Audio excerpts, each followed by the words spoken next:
let's just go right ahead and envision that Tristan Jarry will shut out the Jets here tonight in Winnipeg. That would be 3 in a row.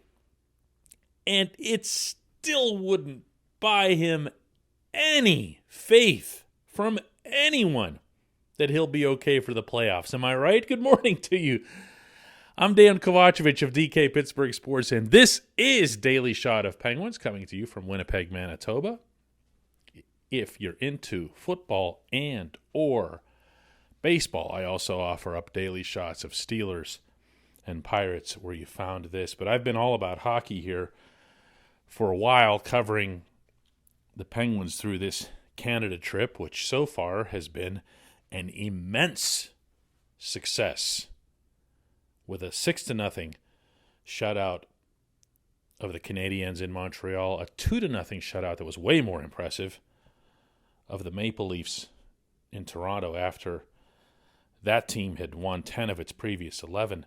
And behind both of those was excellent, not good, not very good, excellent goaltending by Jarry. And it's gone beyond his just making saves, although he's done plenty of that. He's been active with the stick, something I spoke with him about specifically the other day in Toronto. That was a point of emphasis for him and Andy Chiodo, the new goaltending coach, hired over the offseason. But it wasn't just that. He added elements to his game. And I shouldn't say added, but just improved, refined. And he did that with the simplest possible approach. I thought I was better, and I thought I was keeping the puck between my, in the center of me a lot more and blocking a lot more. I think that helped, and the guys did a great job on rebounds, boxing out, and blocking shots at the end there. I think that was a big key for us. That's his stock answer. That's what he gave over the weekend in Toronto when asked basically how he's been able to bounce back from that playoff series against the Islanders. He says, I'm getting better. I'm getting better. And it's a really, really stripped down way of looking at things. Because if you sit there and you say to yourself after the Islanders series, think about this.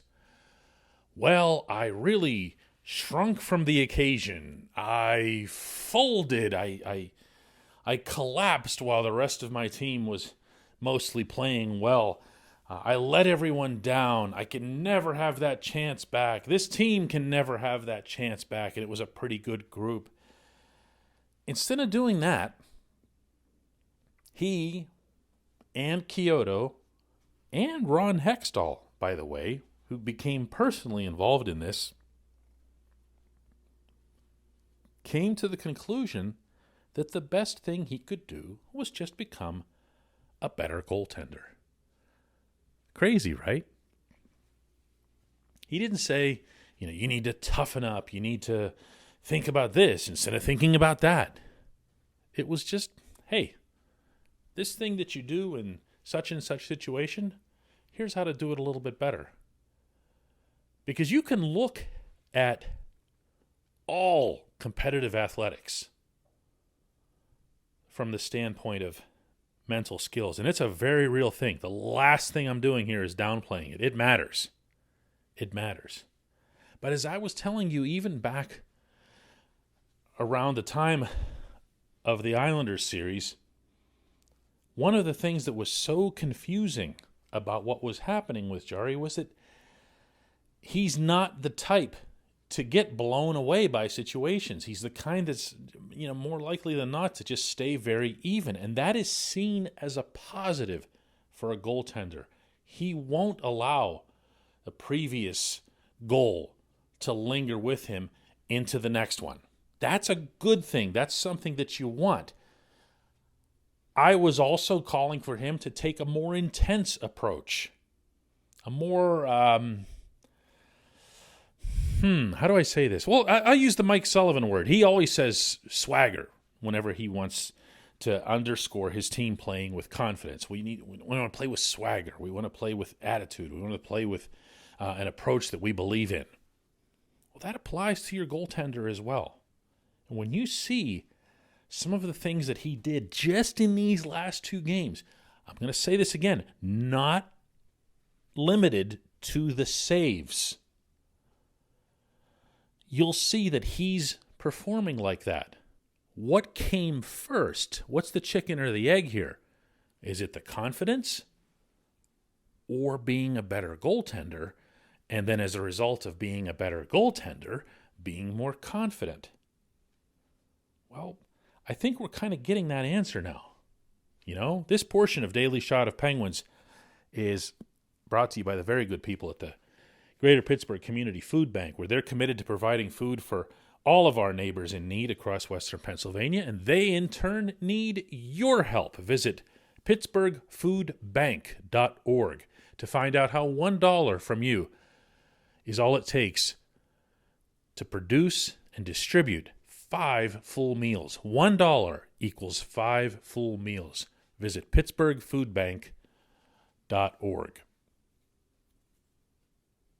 I don't know where this is going to head. I don't know how Jarry will wake up on the morning of Game 1 of the playoffs, and I don't even know if they're going to make the playoffs. Look at the division. Look at the hill that they have to climb. But I do know that you can't go wrong with just making yourself a better hockey player, regardless of your position, regardless of the time of year, regardless of the situation, the setting for that performance. I admire what Jarry's done to date. I don't believe that there's anything that he can do in the regular season that can erase A, a past playoff performance, obviously, and B, a stigma that might be attached to that playoff performance. But I'll tell you this, too. On Saturday morning in Toronto, I spent a good amount of time with Hextall. We were watching the morning skate together and just talking about a lot of different things, and Jarry came up. And Hextall really, really likes this kid. And Hextall went back through the history of young goaltenders. And he asked me a question, kind of testing my, hockey knowledge or something. He said, go ahead and name a goaltender who didn't struggle as a young guy and who never really had to struggle at any point. Meaning everything was just seamless. And, I started going back through some guys, and it was tough. It was tough. We had to go back to his era of playing.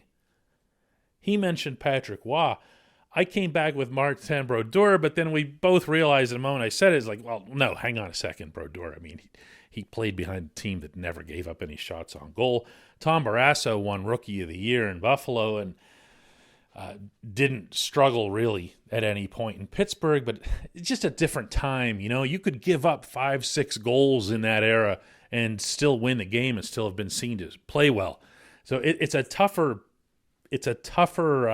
comparison once you go back to the 80s and even the early 90s. But his point very much stood. Everyone, Marc-Andre Fleury most prominently here in Pittsburgh, really struggled when they were younger.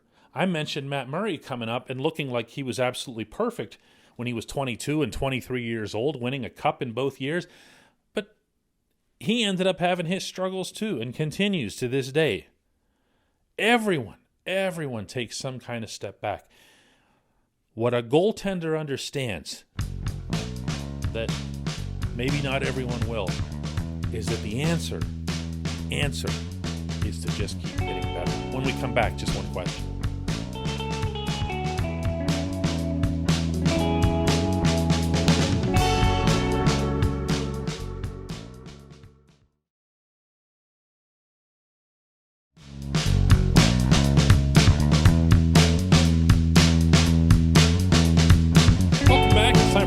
question, and that's brought to you always on this program by Fubo TV. The monthly cost of cable is over $200.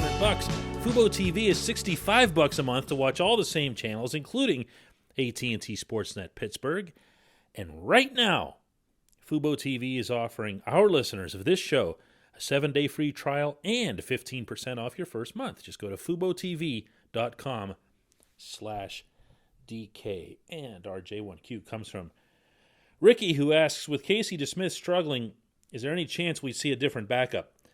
Not in the short term, Ricky, and there's a couple of reasons that I say that. One is I referenced the conversation that I had with Hextall in Toronto, and there's a faith in both goaltenders. Now, it's not an equal faith, as you know. One of them is clearly the starter, and one is the backup. But I haven't heard people inside the Penguins, on or off the record or anything, getting down on DeSmith. Now, they haven't been satisfied with his 3 starts, and going back a little further, and this is something that won't get discussed as often, I don't think, is that they didn't really think he had a great camp or a great preseason either. Now, it's got to be understood that he was coming off a pretty significant injury to close out the previous season, so maybe there's a little bit of leeway there. But right now, the reason he hasn't been playing, and the reason I don't expect him to play here tonight, is the other guy's out of his mind, and the team needs points. This isn't a situation where the Penguins can get a little, selective about, well, let's try to prioritize for this one night getting the backup goaltender straightened out. Can't do it. I don't see anything on the docket where they can afford to use DeSmith until the Canadians are in town, meaning in Pittsburgh, next week. I think Jarry's got to play tonight. I think Jarry's got to keep playing here for a while. He's young. He can handle it. Tells me he loves it. Great. But for another backup, you have Louis Domingue down in Wilkes-Barre. He's spent some time in the NHL in recent years, back up in Tampa and other spots. That's not where you want to go. Philip Lindbergh got off to a great start for that same team, but he's hurt and he's now out week to week, according to an update over the weekend. So that's not going anywhere either. And the other part of that is, you bring a young guy up to be a backup, and the young guy just sits there, and it's not necessarily the greatest thing for his own individual maturation, someone who's never played professional hockey before this year, meaning Lindbergh. So, no, I don't get that sense. But that could change. DeSmith has to understand, and I'm sure he does, a really bright guy, that he's not going to get 100 chances to get out of this. He has to perform when he's called upon. If that means he performs, once every 2 weeks or once every 3 weeks, that's just how it goes, man. He's got to be better. But this not now, and not just because of the shutout streak either. It's just you just need points. You need points. The Penguins have a chance to fly home from here in Manitoba a lot later tonight with a 3-0 trip. That's worth way more than having your backup goaltender feel better about himself. Those are not close in terms of risk and reward. I appreciate the question. I appreciate everybody listening to Daily Shot of Penguins. We'll have another one tomorrow from here in Winnipeg, and then I'll be flying home after that. Thanks for listening.